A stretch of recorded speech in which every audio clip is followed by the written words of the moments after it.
Alhamdulillahi Rabbil Alamin, wa salatu wa salamu ala al-mab'outhi rahmatan lil alamin, Muhammadin al-Amin, wa ala alihi wa sahbihi ajma'in. C'est sur ITV, ici et ailleurs, où que vous soyez, paix sur vous. Assalamu alaikum wa rahmatullahi wa barakatuh. Dans le cadre de nos émissions en prélude au Gamou international de Medina Baye, je suis ravi de recevoir Thierno Seck. Thierno Seck s'occupe des aspects de stratégie et de communication au sein du fonds de Medina Baye. Il va nous entretenir de la création de ce fonds, de ses objectifs, de ses réalisations et aussi des perspectives. Thierno Seck, je voudrais vous donner la parole pour les salutations d'usage. Salam alaikum wa rahmatullah. Wa alaikum salam. Merci pour cette invitation. C'est un plaisir pour nous d'avoir l'opportunité de vous rencontrer au niveau de ce plateau et de vous entretenir du fonds Medina Baye. Mais tout d'abord, permettez-moi de féliciter tous les musulmans, toute la Oumma, de saluer notre Khalif Mohamedul Mahi Ibrahim Niass, le féliciter pour ce mois béni et saluer au passage Cheikh Mohamedul Mounhamina Ibrahim Niass, président national de la Jamiatou Ansaruddin, le président Babacar Carlos Mbaye de la fondation Medina Baye et une salutation particulière à Seydi Alioune Diop, responsable chargé de la communication du fonds Medina Baye, qui est excusé aujourd'hui, qui devait être à ma place pour parler de ce fonds. Je pense qu'il est beaucoup plus habilité, mais nous ferons le nécessaire pour rendre des explications limpides par rapport au fonds. Merci. Très bien, je salue cette humilité. N'empêche que je suis convaincu que vous avez le profil pour nous délivrer toutes les informations, n'est-ce pas, afférentes à la gestion et la mise en place et au fonctionnement de ce fonds. Et d'ailleurs, je pense que les talibés de Baye Niass devraient être fiers d'avoir des jeunes de votre âge, n'est-ce pas, qui s'occupent de ces dossiers très importants. Et d'ailleurs, ça va être ma première question, Thierno Seck. De façon générale, même si c'est une question peut-être de perception, on se rend compte que il est attaché à l'islam cette idée du misérabilisme. Quand on voit les daara, les enfants dans la mendicité, quand on voit que c'est des ONG et des organisations humanitaires européennes, etc., qui s'occupent beaucoup plus des questions de santé, des questions de développement local. Donc on se dit tout le temps, on a l'impression que l'islam, effectivement, tout ce qui est création de richesse n'est pas enseigné par l'islam, que les musulmans n'ont qu'à vivre avec le minimum nécessaire. Le reste, c'est le chapelet, les grands boubous, la mosquée. Et là, vous parlez d'un fonds. Donc je me dis, mais donc qu'est-ce qui fait cette démarche que vous avez par rapport à ce fonds et en quoi est-ce que vous trouvez un lien entre ce fonds, l'islam et aussi particulièrement la pensée et la méthode de Cheikh Ibrahim Niass? Alors, pour répondre à cette question, je pense que c'est très facile. Il suffit tout simplement de parler de Cheikh Ibrahim Niass dans sa dimension panafricaine, dans sa vision globaliste et dans sa faculté à être un homme de son époque, un homme contemporain, malgré toute sa dimension spirituelle que nul ne remet en cause. C'était aussi un homme très brillant. Le fonds Medina Baye, qui est l'objet de notre rencontre aujourd'hui, a été pensé par Cheikh Ibrahim Niass. Il y a de cela des dizaines d'années, en 1972, il a conceptualisé l'idée de créer un fonds qui permettrait à toutes les personnes désireuses de développer l'environnement dans lequel ils étaient, en l'occurrence Kaolack et Medina Baye, de pouvoir apporter leur soutien financier. Ce fonds-là, qui était censé rassembler toutes les participations et dont la finalité était d'avoir une utilité publique. Donc, le fonds qui nous réunit aujourd'hui a été créé en 1972 par Cheikh Ibrahim Niass. Il a aussi été redynamisé tant bien que mal par les différents khalifes qui sont passés. Et c'est tout récemment, en février 2019, que notre regretté Cheikh Ahmed Tidiane Ibrahim Niass a relancé ce fonds. Il a instruit à Cheikh Mohamedoul Mahi Alioune Cissé, l'actuel porte-parole, la mise en place de ce fonds-là qui était imaginé par son défunt père Cheikh Ibrahim Niass en 1972. D'accord. Mais, ok, donc en 1972, Cheikh Ibrahim Niass, n'est-ce pas, pense que c'est important de mettre en œuvre ce fonds. Alors, comment est-ce qu'il est organisé? Comment se fait l'alimentation de ce fonds? Est-ce qu'il y a une forme organisationnelle particulière qui a été mise en place? Et quel est l'état un peu de ce fonds, donc entre 1972 à nos jours? Comment est-ce que le fonds a évolué? Peut-être qu'il y a eu des hauts et des bas. Alors, comme je disais, après 1972, il y a eu une période d'accalmie où le fonds a été un tout petit peu en berne. Et en janvier 2019, février 2019, il a été relancé. Il y a eu un appel qui a été fait le 17 février au niveau de la Maison des Hôtes à Medina Baye, qui était le moment de redynamiser et de reparler de ce fonds. D'une création, un appel à la contribution à tous les disciples et à tous les musulmans pour créer un consensus autour d'une nouvelle entité, une fondation qui a été créée sur des bases légales et une organisation qui permettrait son développement. Aujourd'hui, nous avons un président du conseil de fondation, en l'occurrence son Excellence Babacar Carlos Mbaye, mais au niveau de l'organisation, nous avons un comité de coordination, nous avons un administrateur général du fonds et des commissions qui gèrent les affaires cessantes, la commission communication, stratégie et consort. Donc, comme une entreprise, on a une organisation qui nous permettrait de rester pérenne, que le fonds continue à fonctionner dès qu'on a les participations nécessaires.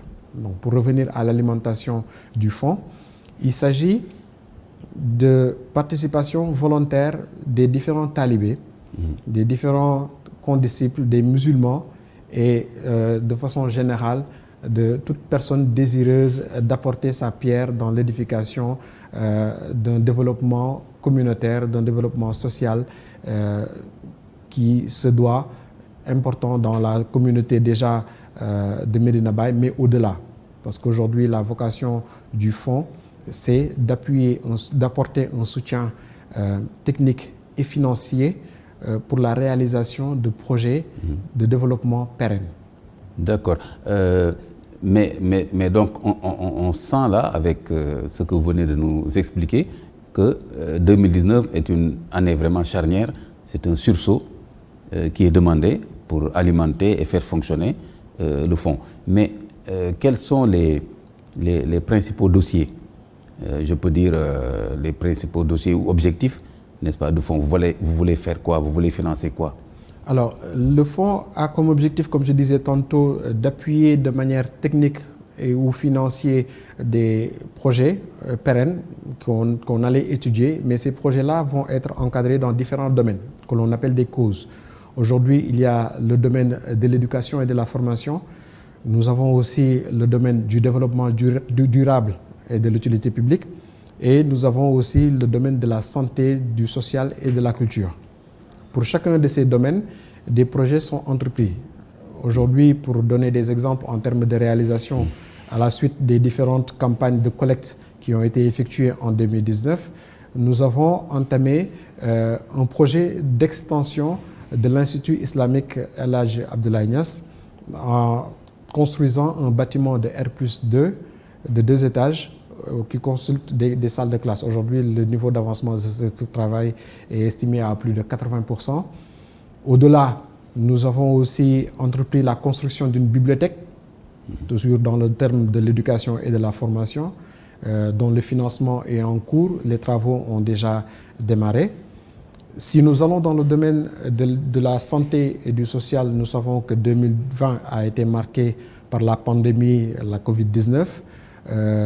En répondant à l'appel du président sur les forces Covid-19, le fonds a mobilisé un montant de 55 millions destiné à soutenir des initiatives de lutte contre la pandémie.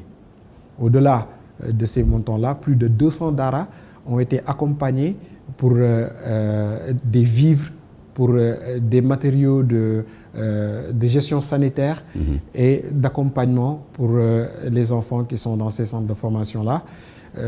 Nous avons aussi plus de 100 tonnes de riz qui ont été distribuées au niveau de Medina Baye et de la région de Kaolack à travers le gouverneur. Donc ce sont des réalisations dans le domaine social et dans le domaine de la santé, et tout aussi important à souligner. Et notre idée, notre vocation, c'est de pouvoir mobiliser des fonds qui permettront, à chaque fois que besoin est, d'aller appuyer des initiatives. Aujourd'hui, les initiatives ne se limitent même pas dans la région de Kaolack ou bien dans le domaine islamique musulman. La pouponnière de Kaolack a été accompagnée. Donc voilà, faisant depuis 2019 les premières actions qui ont été posées, mais on ne s'y limite pas. Toutes les activités de la Fayda peuvent être accompagnées, seront accompagnées. À date, on a eu un financement qui avoisine 11 millions sur différentes actions menées au sein de la Fayda, tout en répondant à notre volonté de faire faire. Je profite aussi de cette tribune pour préciser qu'aujourd'hui, le fonds n'a pas vocation à prendre la place d'une quelconque organisation ou d'une quelconque entité existante au niveau de la Fayda. Notre volonté, c'est d'accompagner, d'appuyer et de faire faire. Mais donc, le fonds a une certaine autonomie au sein de la Fayda. Quel est le statut du fonds au sein de la Fayda? Le fonds est directement attaché au calife ou bien est-ce qu'il a une forme d'autonomie Alors, le fonds dépend toujours, toutes les entités qui existent à Medina Baye sont sous la coupelle du calife. Le fonds a été redynamisé par le défunt calife Cheikh Ahmed Tidiane Ibrahim Niass, mais à l'arrivée de Mohamedoul Mahi Ibrahim Niass, notre actuel calife, nous lui avons présenté le projet, nous lui avons présenté le fonds, l'état d'avancement, le rapport d'activité lui a été présenté, il l'a magnifié, il a salué notre action et nous a encouragés à continuer dans cette lancée. Nous continuons à demander ses conseils, demander ses prières, demander sa bénédiction avant toute action. Donc la première personne, le responsable moral du fonds, c'est le calife. Au-delà du responsable moral qui est la personne du calife, nous avons un président de conseil avec des membres qui s'occupe des aspects techniques relatifs au fonctionnement du fonds. Et alors, donc le fonds, quel est l'état d'alimentation du fonds? Est-ce que vous êtes satisfait? Est-ce que les gens ont l'information? Est-ce que les gens contribuent? À quelle hauteur? Est-ce que, par exemple, vous avez demandé aux gens un montant minimum assez régulier? Par exemple, chaque mois, on demande aux talibés ou bien à tous les musulmans de donner 1000 francs ou bien par semaine. Quelle est la modalité d'alimentation que vous avez mise en place et est-ce que vous êtes satisfait? Aujourd'hui, nous avons organisé 2 séances de collecte. L'une qui a eu lieu le 17 février 2019 à Medina Baye. La seconde a eu lieu à Dakar au niveau du King Fahd Palace le 28 septembre 2019. Ces 2 occasions nous ont permis de rassembler, de collecter beaucoup d'argent qui venait des talibés, des daïras, des sympathisants, des musulmans en bref.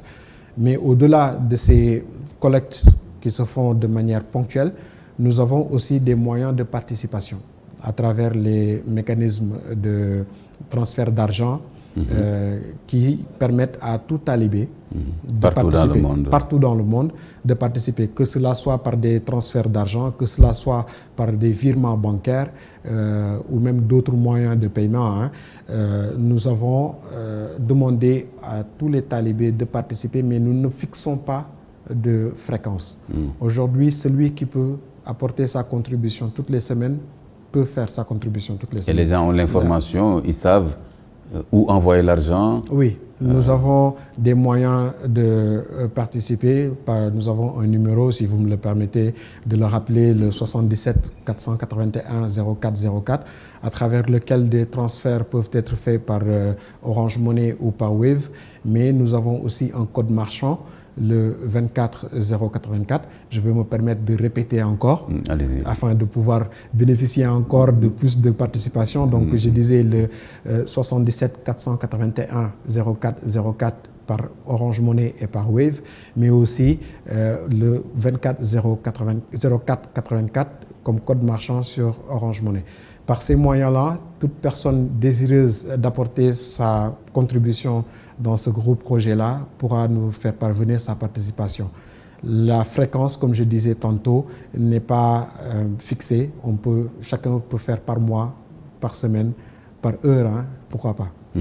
Mais d'accord, je pense que l'information a été bien reçue et que ça va booster les participations. Et les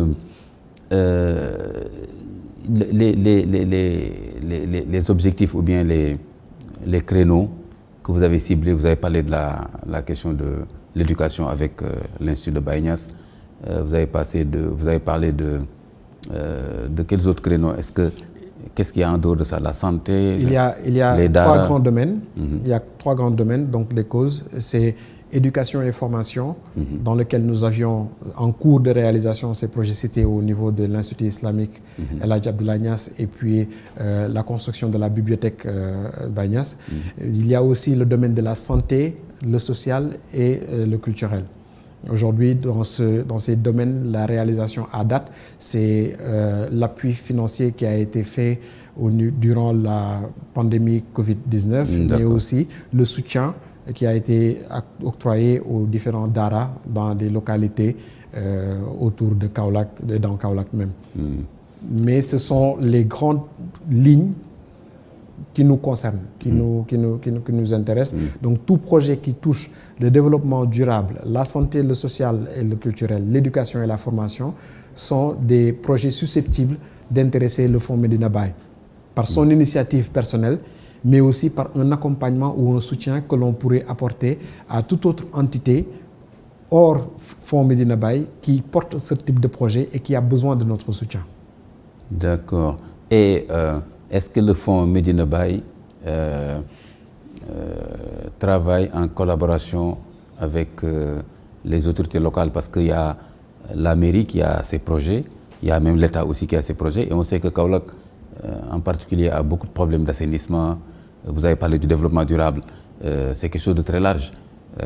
Est-ce que le fonds, par exemple, va travailler avec les élus locaux en disant voilà les projets que vous avez pour Kaolack, pour la commune, etc. Le fonds pourrait participer techniquement ou bien financièrement, ou bien pour l'instant, vous préférez travailler avec vos propres moyens et avec vos propres objectifs? Alors, je vais déjà repréciser que le domaine d'intervention du fonds ne se limite pas à la région de Kaolack. Déjà, donc pour préciser, mais aussi aujourd'hui, toutes les actions qui ont été faites auparavant concernant la Covid ou concernant le soutien apporté aux populations de Kaolack sont faites de concert avec les autorités de la région. Donc nous sommes ouverts à toute interpellation, à toute sollicitation de projet. Si le domaine reste dans notre cadre de définition, le conseil de fondation se réservera le loisir d'identifier les projets à accompagner avec les ressources nécessaires. Est-ce que vous avez pensé par exemple vous avez pensé à l'éducation, genre construction d'un bâtiment et aussi d'une bibliothèque. Est-ce que vous avez pensé appuyer les étudiants, parce qu'il y a en général les étudiants qui viennent des régions, qui viennent dans les universités des capitales régionales, des fois sont démunis, ont des problèmes pour payer leur chambre, leur ticket de restaurant. Est-ce que par exemple le fonds a pensé à appuyer des étudiants par exemple de Médina Baye qui vont s'inscrire à l'UCAD ou bien à Saint-Louis en attendant que l'université de Kaolack soit fonctionnelle? Comme je disais tantôt, c'est le domaine de définition du fonds. Aujourd'hui, le domaine de l'éducation et de la formation sont des points importants parce que l'avenir de notre pays repose sur une jeunesse compétente, une jeunesse bien formée et bien encadrée. Donc ce sont des initiatives qui pourraient aujourd'hui faire l'objet de futures participations du fonds. Mais sachant que l'existence du fonds de manière formelle ne date pas de très longtemps, on parle d'un an et demi. Aujourd'hui, cela pourra faire partie des projets futurs que le fonds va mettre en place. Mais je ne voudrais pas m'avancer alors que le conseil de fondation n'a pas encore spécifiquement identifié les futurs axes de participation. Oui, ça pourrait être très intéressant parce qu'appuyer des étudiants, leur donner des bourses, des subventions, ça peut être extrêmement intéressant. Et moi qui vous parle, j'ai eu à bénéficier d'une subvention du CERID. Peut-être que vous étiez trop jeune, mais le CERID, c'est le Cercle d'études Islam et Développement. Et d'ailleurs, Barham Diop était le... Voilà. Et donc, moi, j'ai bénéficié, quand je faisais mon mémoire en environnement, j'ai bénéficié d'une subvention qui était très intéressante, qui m'a été donnée par le docteur Pape Camara, qui vient de décéder il y a quelques années. Et j'avais demandé, j'ai fait une lettre pour demander est-ce que je pouvais avoir une subvention. On m'a convoqué, on m'a auditionné. Et j'ai dit que je voulais soutenir un mémoire sur environnement et islam. C'était en 98. Merci pour votre exemple, parce que vous m'empêchez aujourd'hui de dire de manière directe que nous allons le faire. Mais vous avez cité des sommités de la Hadra et on sait comment l'enseignement est important pour Cheikh Ibrahim Niass et puis pour toute sa famille. Donc on pourrait s'attendre à quelque chose de similaire. Oui. Il y a aussi les aspects mendicité infantile. Je suis parmi les gens qui considèrent que il n'y a pas nécessairement un lien entre la mendicité et l'apprentissage du Coran. Aujourd'hui, notre action qui a été Pour moi, quand les enfants sont dehors en train de mendier, c'est des contraintes de pauvreté, mais ce n'est pas une association théorique. Bien sûr. Le quantum horaire qu'ils passent au niveau des daras pour apprendre est réduit par la mendicité, par le temps qu'ils passent dehors. Oui. Et pour juste répondre, plus les risques qu'ils prennent. Voilà, pour répondre à cette préoccupation, je vous renvoie à notre action qui a été menée auprès de plus de 200 daras où des vivres et des moyens de survivre leur ont été durant la Covid. Et ce ne sont pas des actions qui se limitent à cette période. C'est juste pour répondre aussi à cette question et dire que nous sommes conscients du fait que la mendicité est un fléau, aussi bien pour l'enfant, mais aussi pour le développement de manière globale de notre société. Et c'est en ce sens que des actions sont régulièrement faites auprès des daras et des institutions de formation. Très bien, il nous reste, Thierno Seck, juste quelques 2 à 3 minutes. Et je voudrais juste soulever deux questions. L'une, c'est sur les perspectives. Ce sera la dernière question à laquelle vous allez répondre. Qu'est-ce qui est prévu au niveau du Gamou international de ce 29 octobre? Est-ce que vous allez parler du fonds? Est-ce que vous allez demander encore, vous allez faire un appel de fonds? Ou bien est-ce que vous allez présenter le fonds encore aux personnes qui viendront au Gamou international de Medina Baye? L'autre question, c'est est-ce que le fonds est aussi alimenté par la zakat? Ou bien est-ce que la zakat est gérée d'une autre façon? Alors, pour répondre à votre question concernant les actions à venir durant ce Gamou, c'est bien évidemment des actions de communication pour continuer à faire connaître ce fonds qui existe depuis pas très longtemps, mais qui commence aussi à faire des réalisations non négligeables.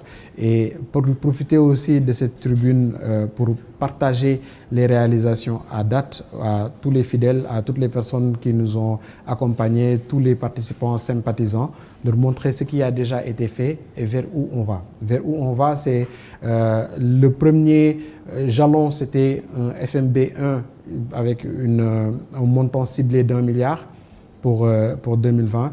Les next steps, c'est d'essayer d'avoir des montants beaucoup plus importants, une participation beaucoup plus forte pour atteindre des 5 milliards entre 2022 et 2024 qui nous permettrait d'engager des projets beaucoup plus volumineux et beaucoup plus complexes. C'est très possible. C'est très possible avec la participation de tous les talibés.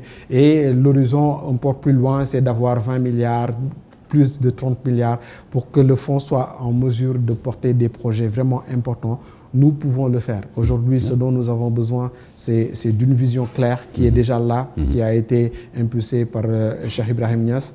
Notre devoir, c'est de donner corps à cette vision-là, de lui donner notre intellect, parce que, comme vous l'aviez dit dans votre si brillante introduction, nous avons des jeunes intellectuels engagés qui ont les compétences nécessaires pour faire de la collecte d'argent, mais aussi qui ont les compétences nécessaires pour mettre en place des projets de développement pérennes.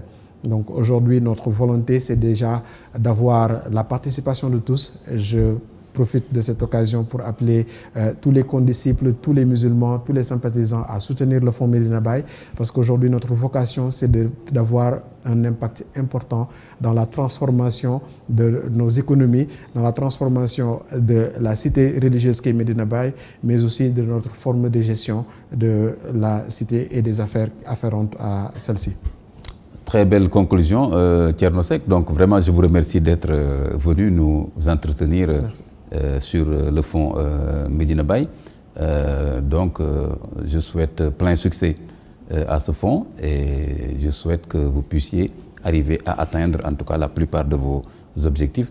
Et Inch'Allah, on pourrait se retrouver dans le cadre d'autres émissions pour faire encore l'état des lieux et l'état d'avancement des fonds et de tout ce que vous avez planifié. N'est-ce pas, en quoi est-ce que vous les avez atteints et comment est-ce que vous pouvez aider effectivement à tout ce qui est social, mais aussi tout ce qui est développement local au niveau de Kaolack, aussi dans d'autres localités. Ce sera avec un plaisir. Par ma voix, tout le fonds vous remercie de nous avoir donné cette opportunité de parler de nos actions, de nos objectifs, mais aussi de faire appel à tous les sympathisants. Merci pour cette invitation et on espère que la prochaine sera très vite. Inch'Allah Ta'ala. Merci Thierno Seck. Donc voilà, c'est la fin de notre émission en prélude au Gamou international de Medina Baye. Là, on avait reçu Thierno Seck pour parler du fonds Medina Baye qui a déjà fait beaucoup de choses en un laps de temps et on leur souhaite bon vent, plein succès. Merci.